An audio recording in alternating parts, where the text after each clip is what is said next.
Hello everyone, my name is Manish. मैं इस video पर बात करने वाला हूं छत्तीसगढ़ बोर्ड के द्वारा जारी प्रादर्श प्रश्न पत्र मॉडल पेपर का सॉल्यूशन इस वीडियो पर बताने वाला हूं। तो स्टूडेंट वीडियो को लाइक शेयर और यूट्यूब चैनल को सब्सक्राइब कर ले। इसके पीडीएफ के लिए कुटुंब ऐप प्ले स्टोर से डाउनलोड करना है और वहां से इस पीडीएफ को डाउनलोड कर पाएंगे। तो कुटुंब ऐप पर सर्च करना है परमेश्वरी मैम, वहां से इस पीडीएफ को डाउनलोड करें। कक्षा 12 विषय हिंदी संपूर्ण उत्तर इस वीडियो पर देखेंगे। तो वीडियो को शुरू करते हैं।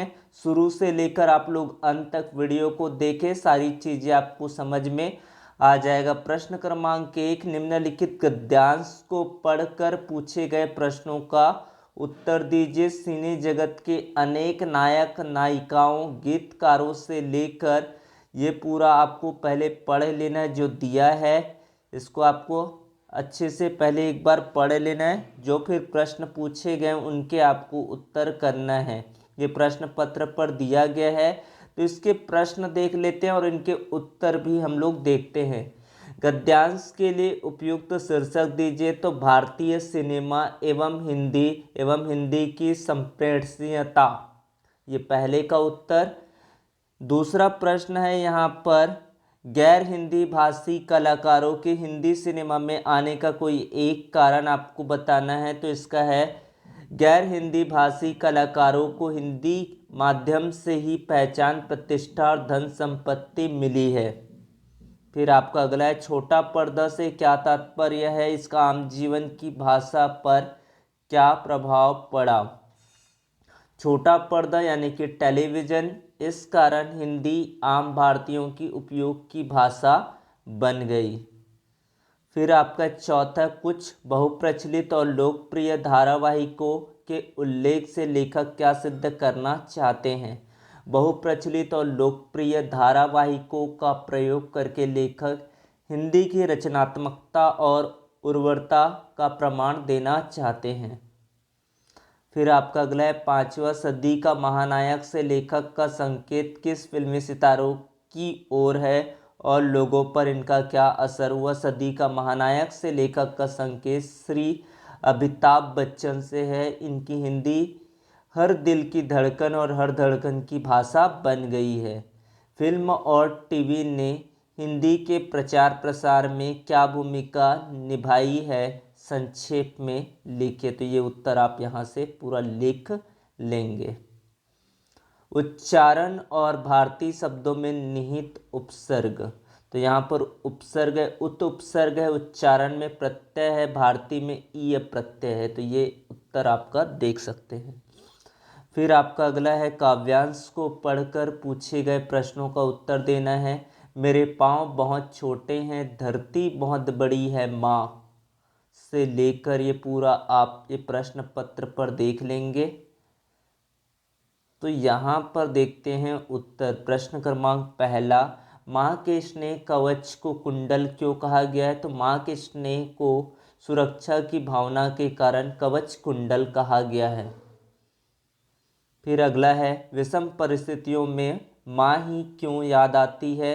तो माँ जन्म से हर पल अपने बच्चों को अपने पास रखती है, अतः बच्चे का माँ से अत्यधिक जुड़ाव हो जाता है। वह हर परिस्थिति को याद करता है, वह स्वयं को माँ की छत्र छाया में सुरक्षित महसूस करता है। मरुस्थलों के तपते पथ में तू ही मेघ झड़ी है, माँ की पंक्ति का भाव लिखिए। विषम परिस्थितियों में माँ का ही सहारा मिलता है। फिर आपका चौथा प्रश्न है, उन पंक्तियों को उद्धृत कीजिए जिनका भाव है, जीवन में विविध अनुभवों के बीच माँ का साथ फूलों जैसे सुहावना होता है। ऋतु चक्रों की हर वेला में तू ही पुष्प की लड़ी है माँ। फिर आपका है, निम्नलिखित किसी एक विषय पर लगभग 150 शब्दों पर रचनात्मक लेख लिखना है। बिन पानी सब सुन, राष्ट्रीय एकता, साइबर अपराध का आतंक। मैंने लिखा है यहाँ पर साइबर अपराध का आतंक, तो यहाँ से आप पूरा देख सकते हैं। इसका स्क्रीनशॉट ले लीजिए, कुटुंब ऐप को डाउनलोड कर लीजिए, वहाँ से इस पीडीएफ को डाउनलोड कर पाएंगे। क्वेश्चन बैंक का सॉल्यूशन आपको वहाँ पर मिलेगा, तो वो चीज़ आप लोग पहले कर लीजिए।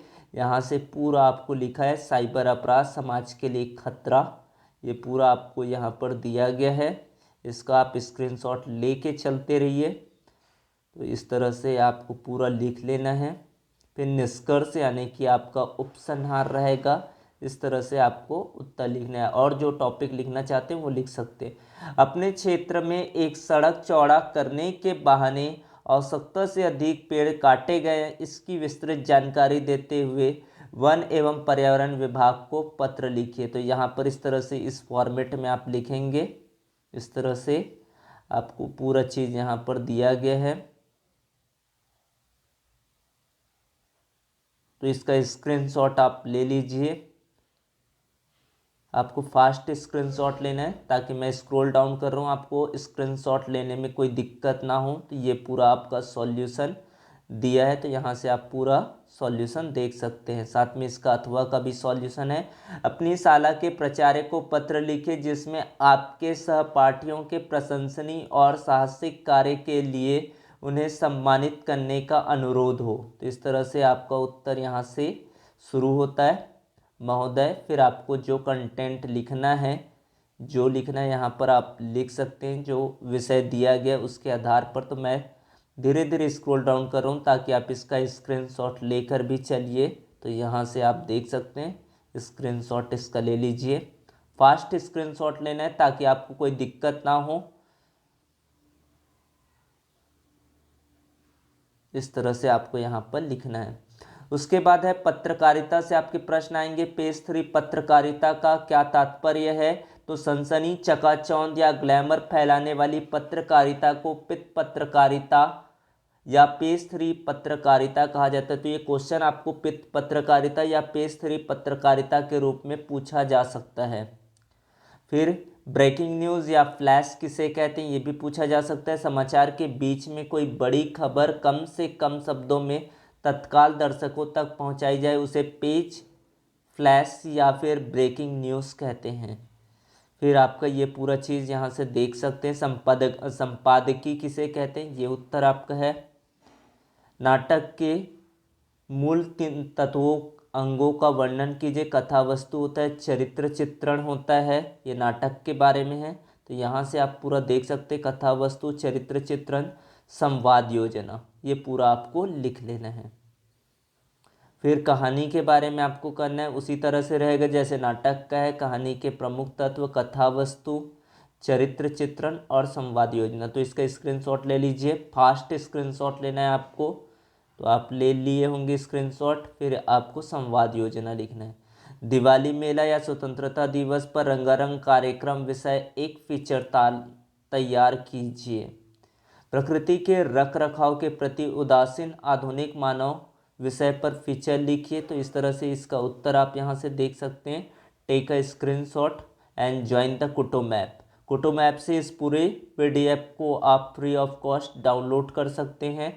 आपका ग्रुप में भी ज्वाइन करना, सारा चीज़ें आपकी फ्री ऑफ कॉस्ट है। तो इसमें किसी भी प्रकार का आपको कुछ अमाउंट देने की ज़रूरत नहीं है। तो आपको कुटुंब ऐप को ज्वाइन कर लेना है। सिर्फ आपको उसको प्ले स्टोर से डाउनलोड करना है। प्ले स्टोर से डाउनलोड करके वहाँ पर परमेश्वरी मैम सर्च करना है और उस ग्रुप को ज्वाइन कर लेना है। तो यहाँ से आपका पूरा उत्तर, वहाँ पर आपको क्वेश्चन बैंक, मॉडल पेपर का सॉल्यूशन, सारा चीज़ें आपको वहीं पर मिलेगा। तो आप लोग कुटुंब ऐप को डाउनलोड कर लीजिए। फिर आपका निम्नलिखित काव्यांश को पूछे गए प्रश्नों के उत्तर दीजिए। कविता एक खिलौना है, फूलों के बहाने से लेकर बच्चा ही जान, बिना मुरझाए महकना कवि ने किसके संदर्भ में कहा है। तो ये पूरा उत्तर यहाँ से आपका देख सकते हैं। कवि के अनुसार कविता क्या है? तो कवि कविता को बच्चों के खेल के समान मानता है। जिस प्रकार बच्चे कहीं भी किसी भी तरीके से खेलने लगते हैं, उसी प्रकार कवि के लिए कविता शब्दों की कीड़ा है। बच्चों के बहाने कविता को एक खेल क्यों माना है? तो ये आपको उत्तर यहाँ से देख सकते हैं। अथवा पर सबसे तेज बौछार गई, भादो गया सवेरा हुआ, खरगोश की आंखें जैसी लाल सवेरा, से लेकर पूरा आपको नीचे तक ये देख लेना है। इस तरह से आपको दिया है। इस काव्यांश के कवि एवं कविता के नाम बताइए। तो आलोक धनवा एवं कविता का नाम है पतंग। इस काव्यांश में प्रातः काल का वर्णन किस प्रकार से हुआ है? तो कवि ने प्रातः काल के सवेरों का वर्णन करते हुए उसे खरगोश की आंखों जैसा लाल बताया। यह प्रातः काल शरद ऋतु का है जो चमकीले इशारों से बच्चों को आमंत्रित करता है। तितलियों की नाजुक दुनिया से कवि का क्या आशय है? तो ये उत्तर यहाँ से आप यहाँ से तक लिखना है आपको। निम्नलिखित काव्यांश को पढ़कर प्रश्नों के उत्तर दीजिए। प्रातः नभ था बहुत नीले शंख जैसा भोर का नभ, राख से लिपा हुआ चौका। ये पूरा आपको देख लेना है। फिर काव्यांश में प्रयुक्त अलंकार को पहचान कर लिखना है। काव्यांश के भाव सौंदर्य को स्पष्ट कीजिए। उत्तर यहाँ से सारे उत्तर आप यहाँ तक पर देख लीजिए।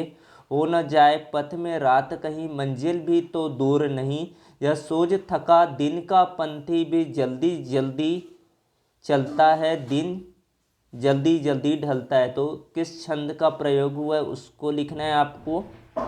फिर दो अलंकार, काव्यांश में दो अलंकार उन्हें पहचान कर लिखना है। पुनरुक्ति अलंकार, प्रश्नों के उत्तर देना है। यहाँ पर बादर राग कविता में अस्थिर सुख पर दुख की छाया पंक्ति में दुख की छाया किसे कहा गया और क्यों? तो यहाँ से आपका उत्तर यहाँ तक रहेगा। पेट की आग का समन ईश्वर राम भक्ति का मेघ ही कर सकता है, तुलसी की यह काव्य सत्य क्या इस समय भी इस युग का सत्य है? तर्क संगत उत्तर दीजिए। तो यहाँ से आपका उत्तर यहाँ तक रहेगा। तुलसी ने कहा है कि पेट की आग का समन राम भक्ति का मेघ ही कर सकता है। मनुष्य का जन्म कर्म फल सब ईश्वर के अधीन है। निष्ठा और पुरुषार्थ से ही मनुष्य के पेट की आग का समन हो सकता है। फल की प्राप्ति के लिए दोनों में संतुलन होना आवश्यक है। पेट की आग बुझाने के लिए मेहनत के साथ साथ ईश्वर की कृपा होना भी बहुत जरूरी है। शायर के अनुसार खुद का पर्दा खोलने से क्या आशय है? तो यहाँ से आपका उत्तर यहाँ तक रहेगा, ये देख सकते हैं। उसके बाद है गद्यांश को पढ़कर पूछे गए प्रश्नों के उत्तर यहाँ पर आपको देना है। ये सारे देख लीजिए यहाँ से। लेखक ने शिरीष को अद्भुत अवधूत क्यों कहा है? शिरीष को एक अद्भुत सन्यासी बताया। इसका कारण यह है कि शिरीष सुख दुख में एक समान बना रहता है, वह किसी भी स्थिति में हार नहीं मानता। फिर दूसरे का ये है। फिर तीसरे में पूछा गया लेखक ने कबीर को शिरीष के समान क्यों कहा है? कबीर बहुत ही कुछ शिरीष के समान मस्त, बेपरवाह, सरस और मादक थे, तभी उनके मुख से सरस रचनाएं निकली थी। लेखक किस कवि को कवि मानते हैं? लेखक कबीर को कवि मानते हैं। विज्ञों का कथन है निबंध लिखने से पहले उसकी रूपरेखा बना लेनी चाहिए। फिर यहाँ से देखते हैं लेखक को सबसे ज़्यादा परेशानी होती है रूपरेखा बनाने में। शेक्सपियर कौन थे? विलियम शेक्सपियर अंग्रेजी के कवि, काव्यात्मक के विद्वान, नाटककार तथा अभिनेता थे। रूपरेखा विचारों को व्यवस्थित करने, तार्किक प्रगति करने और चीज़ों को एक साथ व्यवस्थित करने में मदद करती है। दूर के ढोल सुहावने होते हैं, दूर से चीज़ें अच्छी लगती है। उसके बाद है प्रश्न क्रमांक 12, व्यक्ति की निर्बलता कब प्रकट होती है? तो यहाँ से आपका उत्तर यहाँ तक रहेगा। लुट्टन पहलवान ने ऐसा क्यों कहा होगा कि मेरे गुरु कोई पहलवान नहीं, यही ढोल है? तो ये यहाँ से आपको देख लेना है। लुट्टन पहलवान जब पहली बार पहलवानी करने दंगल में जाता है तब एकमात्र ढोल की आवाज़ होती है जो अपना साहस बढ़ाती नजर आती है। ढोल की हर थाप में वह निर्देश सुनता है जो उसे अगला दांव खेलने के लिए प्रेरित करती है। यही कारण है कि लुट्टन पहलवान ढोल को अपना गुरु मानता है। नमक की पुड़िया ले जाने के संबंध में साफिया के मन में क्या द्वंद्व था? जाति प्रथा को श्रम विभाजन का ही एक रूप मानने के पीछे डॉक्टर अंबेडकर का क्या तर्क है? तो पहला है श्रम विभाजन मनुष्य की रुचि पर आधारित नहीं है। दूसरा, व्यक्ति की क्षमताओं की उपेक्षा की जाती है। व्यक्ति के जन्म से पहले ही उसका पेशा निर्धारित कर दिया जाता है, उसे पेशा चुनने की आज़ादी नहीं होता है। व्यक्ति को अपना व्यवसाय बदलने की अनुमति नहीं देती। संकट में भी व्यवसाय बदलने की अनुमति नहीं होती, जिससे कभी कभी भूखों मरने की नौबत भी आ जाती है। उसके बाद 13वां, यशोधर बाबू की पत्नी समय के साथ ढल सकने में सफल होती लेकिन यशोधर बाबू असफल रहते हैं, ऐसा क्यों? तो ये आपका उत्तर, यहाँ से आप स्क्रीनशॉट ले लीजिए। तो फास्ट आपको स्क्रीनशॉट लेना है, ताकि आपको स्क्रीनशॉट ले लिए होंगे तो यहाँ तक आपको पूरा उत्तर यहाँ तक आपको लिखना है। ये पूरी चीज़ें हैं। और आपको कौन से विषय का मॉडल पेपर सॉल्यूशन चाहिए वो आप कमेंट पर बता सकते हैं। फिर ये जूझ कहानी के औचित्य के बारे में आपको बताना है। ये पूरा उत्तर यहाँ से आप देखिए, पूरा स्क्रॉल कर रहा हूँ। कुटुंब ऐप को डाउनलोड करें और पीडीएफ को डाउनलोड करें। तो इस तरह से रहेगा। सिंधु सभ्यता साधन संपन्न थी पर उसमें भव्यता का आडंबर नहीं था, कैसे? इसके बारे में आपको उत्तर करना है। तो ये उत्तर आपका यहाँ से देखकर लिख लेना है। यहाँ तक आपका उत्तर रहेगा। तो यहाँ पर देख सकते हैं, यहाँ तक कि आपका उत्तर है।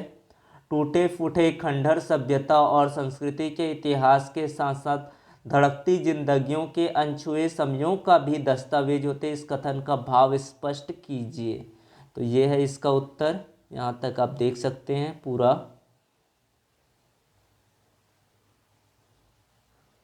यहाँ तक के है आपका उत्तर, ये पूरा स्क्रीनशॉट ले लीजिए। एन कौन थी? उसकी डायरी को इतिहास का सबसे महत्वपूर्ण दस्तावेज क्यों माना जाता है? तो ये आपका उत्तर यहाँ से पूरा शुरू हो जाता है। इस तरह से आपको उत्तर देना है। तो यहाँ से आपका शुरू होता है उत्तर एन। पहले आपको यहाँ से यहाँ तक पूरा आपको स्क्रीनशॉट लेके चलते रहना है। ये पूरा स्क्रीनशॉट आपको ले लेना है, यहाँ तक आपका उत्तर रहेगा। ये पूरा आपका उत्तर है। एन की डायरी में किट्टी को क्या क्या जानकारी दी है? डायरी के पन्ने पाठकों के आलोक को स्पष्ट कीजिए।